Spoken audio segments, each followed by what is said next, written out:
Hi பா, எல்லாம் எப்படி இருக்கீங்க? இன்றைக்கி நம்ம செரின் வீட்டு சாப்பாடில் இன்றைக்கி ஒரு லஞ்ச் மெனு தான் பண்ண போகிறோம். அதுவும் வெஜ்ஜில் தான் பண்ண போகிறோம். என்னென்னு பார்த்தீங்கன்னா கீரை கடையல், அரைக்கீரையில் கடையலும் அப்புறமா தட்டைக்காய் பொரியலும் பண்ண போகிறோம். ரொம்ப சூப்பரான ஒரு சைடிஷ் தான் இந்த கீரை குழம்புக்கு. நம்ம பொரியல் அப்படின்னா நம்ம தேங்காயெல்லாம் போட்டு பொரியல் பண்ண போகிறதுல தேங்காயே இல்லாமல் கொஞ்சம் காரமாக இருக்கிற மாதிரி ஒரு பொரியல் பண்ண போகிறோம். ரொம்ப சூப்பராக இருக்கும். முதல்ல நான் அரைக்கீரையை நல்லா க்ளீன் பண்ணி கழுவியெல்லாம் எடுத்து வச்சுருக்கேன். ஒரு கட்டு கீரை எடுத்து வச்சுருக்கேன். இப்போ பருப்பெல்லாம் வேக வச்சுட்டு அதுக்கப்புறமா நம்ம மற்ற வேலையை பார்த்துக்கலாம். எப்பயும் போல் நம்ம பார்த்திங்கன்னா அரிசியுமே முன்னாடியே ஊற வச்சுருவோம் இல்லையா, அது போல் ஊற வச்சு எடுத்திருக்கேன். ஒரு அரை டம்ளர் அளவுக்கு பாசிப்பருப்பு கழுவி எடுத்து வச்சுருக்கேன். இது கூட வெங்காயம் சேர்த்துக்கலாம். ஒரு 20 போல் சின்ன வெங்காயம் சேர்த்துக்கலாம். அப்புறம் ஒரு பூண்டுப்பல், 4-5 பூண்டுப்பல் சேர்த்துக்கோங்க. அடுத்து ஒரு 1/4 ஸ்பூன் அளவுக்கு சீரகம், கொஞ்சம் மஞ்சள் தூள். இப்போ ஒரு தக்காளி, 2 தக்காளி இதில் சேர்த்துக்கலாம். தண்ணி ஊற்றிடலாம். நல்லா முங்குற அளவுக்கு தண்ணி ஊற்றி ஸ்டவ் ஆன் பண்ணிவிட்டு அடுப்பில் வச்சு வேக வச்சுக்கலாம். இது வெந்துட்டுருக்கட்டும். அப்புறமா நம்ம கீரையை ஒரு பக்கம் வேக வச்சுக்கலாம். இப்போ கீரை வேக வைக்கிறதுக்கு ஒரு பாத்திரம் வச்சு கொஞ்சம் தண்ணி சும்மா ஒரு டம்ளர் அளவுக்கு ஊற்றிக்கிட்டால் போதும். ஏன்னா கீரையிலேயே அதிக தண்ணி இருக்கும் இல்லையா, அதனால் ஒரு டம்ளர் அளவுக்கு தண்ணி இருந்தால் போதும். கொதிச்சதுமே நம்ம கீரையை வேக வச்சுக்கலாம். தண்ணி நல்லா கொதிக்க ஆரம்பிச்சிருச்சு. இதில் நம்ம கீரையை சேர்த்துடலாம்.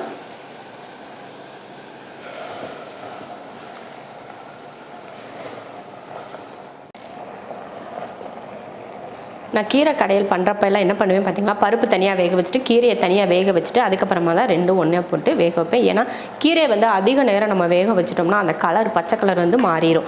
அதனால நம்ம தனியாக கொஞ்சம் வேக வச்சு நான் எடுத்துட்டு அதுக்கப்புறமா தான் பருப்பு கூட போட்டு கடைவேன். அதனால பருப்பு வேகட்டும், ஒரு பக்கம் இந்த கீரையும் வெந்துச்சுன்னா நமக்கு டைம் சரியாக இருக்கும். அதனால தான் தனித்தனியாக வேக வச்சுட்டேன். இப்போ சாப்பாடும் கூட ஒரு அடுப்பில் நம்ம வச்சு விட்டுட்டோம்னா அதுவுமே ரெடி ஆயிரும். லாஸ்ட்டில் நம்ம பொரியல் பண்ணிக்கலாம். இந்த டம்ளரில் தான் நான் 2 டம்ளர் அரிசி போட்டேன். இப்போ அதில் தான் தண்ணி சேர்த்துக்க போகிறேன். 1 2 3 4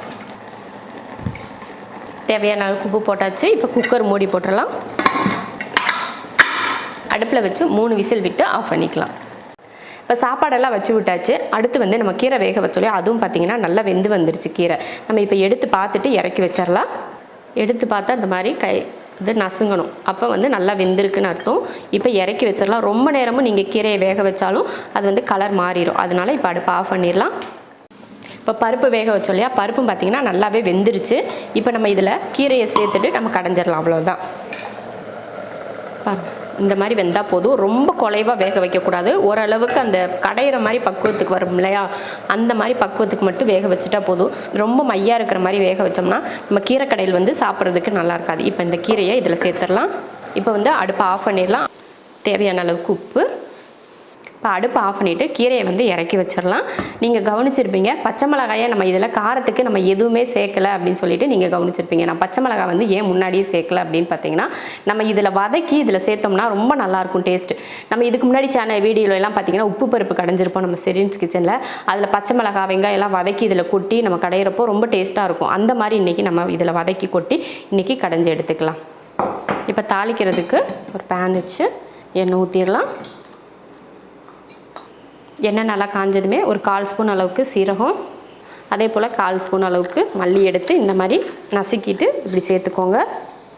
மல்லி சீரகம் பொரிஞ்ச உடனே பச்சை மிளகாய், வெங்காயம், கருவேப்பிலை. இப்போ இதை வதக்கிடுவோம். இப்போ வெங்காய மிளகாய் இந்த மாதிரி தனியாக வதக்குறோம். மறுபடியும் இதில் கடுகெல்லாம் போட்டு தாளிக்கணுமா அப்படின்னு கேட்டிங்கன்னா, அடுத்து நம்ம தாளிக்கவெல்லாம் தேவையில்லை. இதுதான் கடைசி தாளிப்பு கீரை குழம்புக்கு.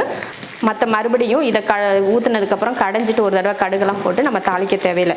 இது மட்டுமே நமக்கு போதும். இதை ஊற்றிட்டு நம்ம கடைஞ்சி எடுத்துக்கிட்டோம்னாலே கீரை ரெடி ஆயிரும். இது பார்த்திங்கன்னா நல்லா வதங்கிடுச்சு பாருங்கள். இந்தளவுக்கு வதங்கினா போதும். இப்போ அடுப்பை ஆஃப் பண்ணிடலாம். இப்போ இதை கீரையில் ஊற்றிடலாம். இப்போ கீரையை நம்ம கடைஞ்சி எடுத்துக்கலாம். அதே போல் நீங்கள் பருப்பு மத்து வச்சு கடையிறதுனாலும் கடைஞ்சிக்கலாம். இல்லை நீங்கள் மிக்ஸி ஜாரில் போட்டு 2 பல்ஸ் பண்ணிங்கனாலும் பண்ணிக்கலாம். இப்போ நாம் கடைஞ்சி எடுத்துகிட்டு வந்துடலாம். இப்போ வந்து நம்ம கீரை வந்து ரெடி பண்ணிட்டோம்.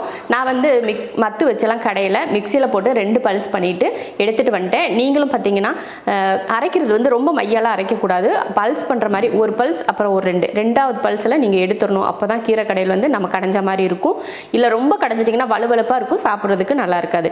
அதனால கம்மியாக நீங்கள் பல்ஸ் பண்ணி எடுத்துக்கோங்க. இந்த மாதிரி போட்டு நிறைய அரைக்கலாம் அப்படின்னு சொல்லிட்டு நீங்கள் அரைச்சிடாமல் கம்மியாக அரைச்சி எடுத்துக்கோங்க.